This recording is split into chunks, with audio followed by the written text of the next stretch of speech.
Olá para você que acompanha Notícias Agrícolas, eu sou Virginia Alves, nós continuamos aqui no Rio de Janeiro acompanhando o Em Café e vamos falar de mercado. Sexta-feira, mais uma semana finalizando lá em Nova York, café subiu um pouquinho essa semana e a gente precisa entender então o que aconteceu e o que está por trás disso tudo. Para conversar com a gente está com um velho amigo aqui do Notícias Agrícolas, Marcos Magalhães. Vamos lá então, Marcos, o que aconteceu essa semana? Uma leve recuperação, qual é a análise que você faz desses últimos dias aí para o mercado de café? Virginia, prazer encontrá-la aqui no nosso Em Café, um evento muito grandioso, bonito, que a BIC está nos promovendo. Realmente, nós estamos terminando a semana em Nova York, no campo positivo. Recompras têm sido vistas nos últimos dias, em função de alguns fatores, né? Primeiro, recompras técnicas, né? Porque quem vendeu lá atrás acima de 2 está recomprando agora a 1,65, 1,70 e colocando dinheiro no bolso, se nós olharmos friamente os fundos internacionais. Outro fato foi que o SDA, essa semana, reavaliou as safras a menores, tanto da Colômbia quanto brasileira, que também ajuda a sustentar assim a recompras internacionais. Então isso deixa assim o sentimento de que o pior momento para o mercado já passou. E como observação, como foi dito também aqui no evento, eu já tinha também conversado com alguns amigos, tem mais ou menos 2 semanas nós tivemos um fato muito interessante em Nova York. Vamos lembrar que Nova York estava trabalhando invertido. Os vencimentos presentes muito caros e os vencimentos futuros muito baixos, com uma diferencial às vezes de 2, 3, 4 mil pontos, se nós analisarmos assim os próximos 12 e os próximos 24 meses.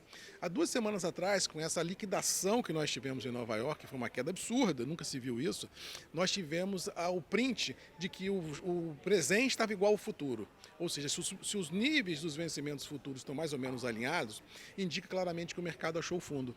Então, assim, indica ou dá a percepção de que os grandes operadores devem começar com mais vigor a recomprar posições e inverter outra vez o fluxo de Nova York para voltar ao que é, ou seja, o vencimento presente mais barato e o vencimento futuro mais caro. Ou seja, a sensação que eu tenho é de que as recompras vieram para ficar. Nós vamos ter novas rodadas de alta em Nova York, ainda não caracterizado como uma reversão de tendência, mas ajustes técnicos antes das últimas derrocadas presenciadas. Ou seja, esse print do momento pode ser um cenário muito interessante para os próximos 40 dias no Brasil, no mercado interno do café.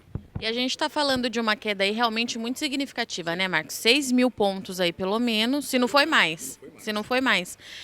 Será que a gente recupera tudo isso ou é muito difícil?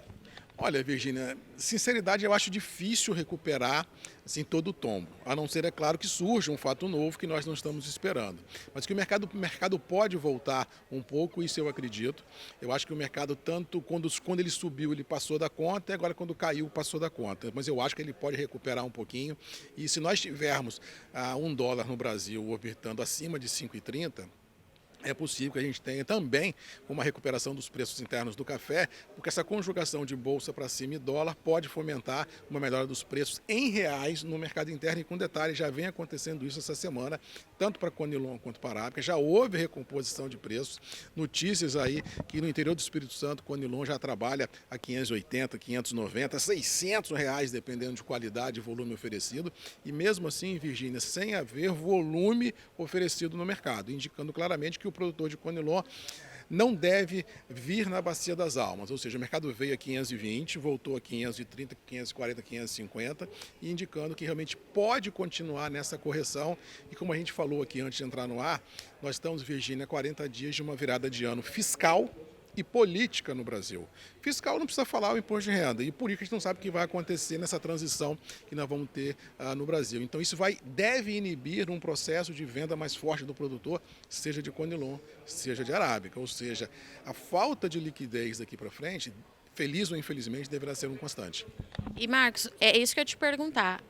Com essa recuperação ainda tímida que a gente teve lá em Nova York, refletindo um pouco aqui no mercado interno, o produtor participou mais ou a gente ainda continua com as duas pontas do negócio travadas?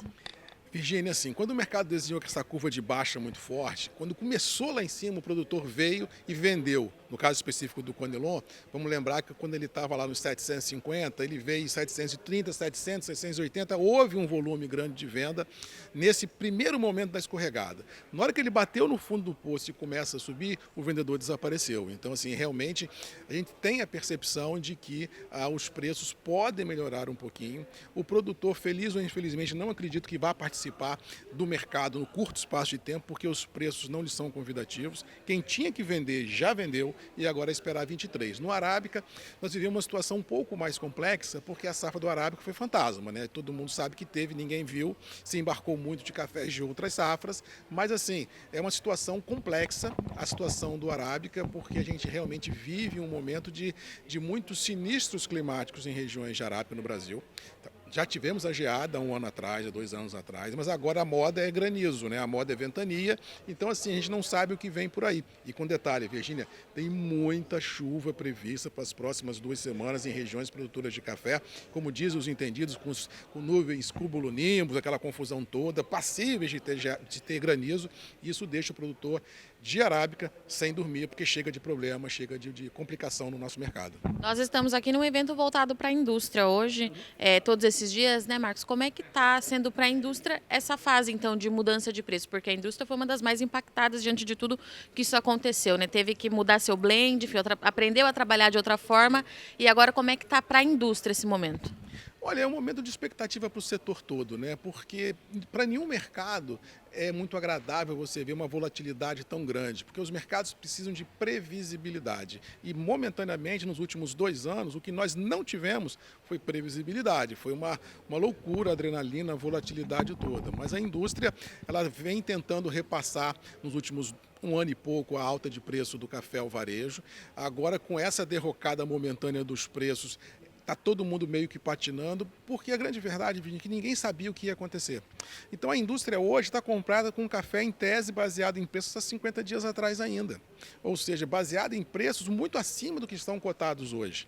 E no mercado de baixo, que ela poderia, em tese, estar comprando para jogar o mercado um pouco mais para baixo no varejo, ela não está conseguindo comprar. Então a gente vive um momento de ajuste de expectativas, ajuste de posições de estoque das empresas, mas uma coisa eu te falo, nesse exato momento não tem ninguém rindo no negócio do café. Nem a indústria, nem o produtor, nem o exportador, porque o movimento grosseiro presenciado nas bolsas pegou a maioria de surpresa e assim ficou todo mundo meio atônito com relação a isso. Ou seja, essa volatilidade que nós tivemos, não houve mocinho nem bandido. Houve assim todo mundo perplexo e com estoques caros dentro de casa e esperando ver qual vai ser o day after disso tudo. Isso que eu ia te perguntar. Então, diante desse cenário que a gente tem, né, podendo ter novas altas, a fluidez você já disse que deve voltar só no ano que vem, quando a gente entender toda essa virada de ano eleitoral, ano fiscal, o produtor deveria se comportar como nesse momento? Marcos, se a gente pudesse dar uma orientação para quem está nos assistindo, o que ele faz? Olha só, vou responder de 2 vertentes. No caso da indústria, como eu disse aqui para os industriais, eu acho que o momento é de vir ao mercado comprando alguma coisa, colocando o café para dentro, porque eu acho que o fundo do poço já foi encontrado. Esse processo de diluição é importante para você ter mais tranquilidade em administrar seu estoque. No caso do produtor, feliz ou infelizmente, quem vendeu caro vendeu. Quem não vendeu agora vai ter que administrar a operação. Então eu acho que agora, se fosse eu administraria muito bem o mercado, acompanharia full time as informações e se houvesse uma outra janela de oportunidade de venda, como eu acho que pode vir a ter, entrar no mercado vendendo alguma coisa, diluindo o risco da operação, criando fluxo financeiro para quando o mercado lhe for adverso outra vez, ter gordura para segurar o momento. Perfeito. Fica aqui, então, a orientação do nosso amigo Marcos Magalhães, está todo dia acompanhando o mercado de café há muito tempo, né, Marcos? De perto.